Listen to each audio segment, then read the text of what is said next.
Namaste. How are you handling stress? The way that you handle stress may not be the same way as others do because you are a unique and beautiful individual. And there's not one person, not one soul on this earth that is like you. Welcome to Anna Ayurveda Podcast. I'm Anna Castle, owner and founder of Yoga Castle, a yoga and Ayurveda wellness experience. In this podcast, I hope to be able to provide you with some tips and tools, recommendations, where I tap into all of my resources, my education, my training, and to help guide you along on your journey. According to Ayurveda, which is the science of life, there are 3 body types, or also known as doshas, and which explains the reasons why we respond to stress the way that we do. And the first most important step is understanding how you respond to stress and becoming aware of who you are and why you act the way that you do. And the second step is to find the appropriate tools to help balance you. And the third step is to be disciplined in maintaining and balancing your dosha.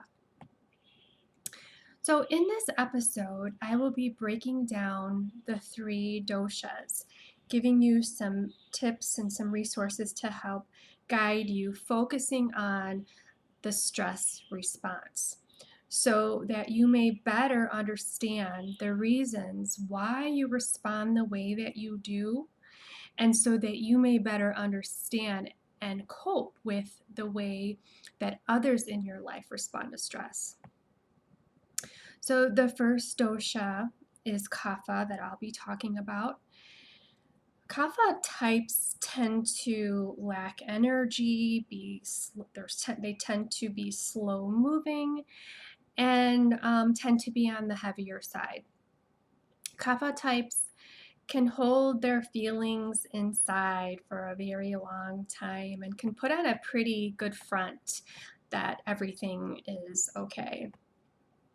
However, Kapha types, in response to stress, are prone to depression, overeating, and weight gain.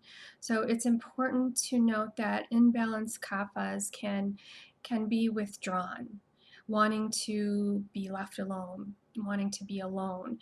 So it's important to stay connected if you are a kapha type, or if you know someone who is a kapha type. Stay in touch with that person. Stay connected. Call them. And nowadays we're quarantined, so we really can't spend that quality time with people that as much as we would like. But call, send them a text, just letting them know that you care and that you're there for them. And it's important to keep kapha in balance by thinking light. So the number one tip that I can give you for kapha is think light. Eat light, vigorous exercise. So if you are feeling heavy in your body, in your mind type, or your physical body, you feel physically heavy, exercising and moving around will help you to bring lightness into your body and into your mind. So walking in nature and meditating, maybe doing a walking meditation or some type of moving meditation to keep your body moving. And the next dosha is vata. So vata types tend to have an overactive mind, constantly thinking about something. Imbalanced Vata's respond to stress in a very worried and anxious manner, which can lead to insomnia, forgetfulness, anxiety. So to soothe Vata, doing things that ground and comfort you are essential. Um, Eating healthy comfort foods, healthy warm comfort foods, keeping warm, um, slow but steady and strong workouts, walking in nature, and meditating. If you are a Vata type or know someone who is, be kind to yourself and be kind to others. Give yourself permission to slow down and be patient with others, giving them time to slow down as well. And remember, as a Vata, you feel like you should be doing something every minute of the day. I promise you, it's okay. You don't have to keep yourself busy every second of the day. And as far as others, if you have Vata family or friends, don't expect to count on them. Um, Vatas tend to be very forgetful. They don't do things intentionally to hurt you. Um, Chances are they've probably forgotten whatever it is that you feel is very, very important for you. So learn to be patient with your Vata friends and family, and just give yourself permission to let things go that may seem very important to you and maybe don't seem so important to them. That's really not the case. It's probably that they just forgot, seriously. So, and for Pitta, the last dosha, Pitta types get really angry. Angry. Think fire. Especially in response to stressful situations. This can lead to a lot of issues. It can lead to digestive issues as well. But here we're talking about more emotional here. So feelings of jealousy, resentment, and anger, as I mentioned. So tips for balancing Pitta is keeping cool, like literally just chill out. Um, so you want to eat foods that are more cooling in nature, and it doesn't mean ice cream, although that sounds pretty good to me. You can add more cooling herbs to your diet and just stay away from spicy foods, which can cause more irritation in your body, more heat in your body. And if you're Pitta, you already have naturally a lot of heat in your body. And so and exercise. So hopefully it'll get warm soon so that you can maybe go do some swimming. Swimming is really great for Pittas. A great way to move your body and stay cool at the same time. And importantly is to do something fun, laugh, watch a comedy, and allow yourself to let go and meditate. Meditate is key. Actually, for all three doshas, I recommend meditating. So, if you are a Pitta type or know someone who is, love yourself and love them. Pittas need love. Lots and lots of love. All day long, every day. Remember that. So, focus on love and compassion for yourself. We're really hard on ourselves. So remember that. Be kind to yourself, love yourself. And when you're dealing with friends or family members who have a lot of Pitta energy, be patient with them. Love them. That's all they need is love, I swear. Just love them and try not to respond. I did a whole thing on how to respond rather than react in the episode before this one. So you could go back to that and listen to that and how to deal with family members or friends who are out of balance. But they need love. So love is the best way to help diffuse or balance Pitta. And so be patient. Forgive. and be grateful. So finally, I encourage you all to do your own research on Ayurveda and the doshas. So I'm going to give you some resources here, and I just want you to know that there is a lot of information out there, and it can be overwhelming. So please don't get discouraged. And if you do find that you get discouraged, I recommend that you find an Ayurvedic practitioner to help guide you along, to help ensure that you're meeting your goals with the proper balancing techniques that are appropriate for your body type, for your dosha. And it's important because you don't want to get discouraged. You want to stay on your path. And sometimes we just need someone to help guide us, to remind us where we need to be. So that's what Ayurvedic practitioners are there for. So a few do-it-yourself resources here.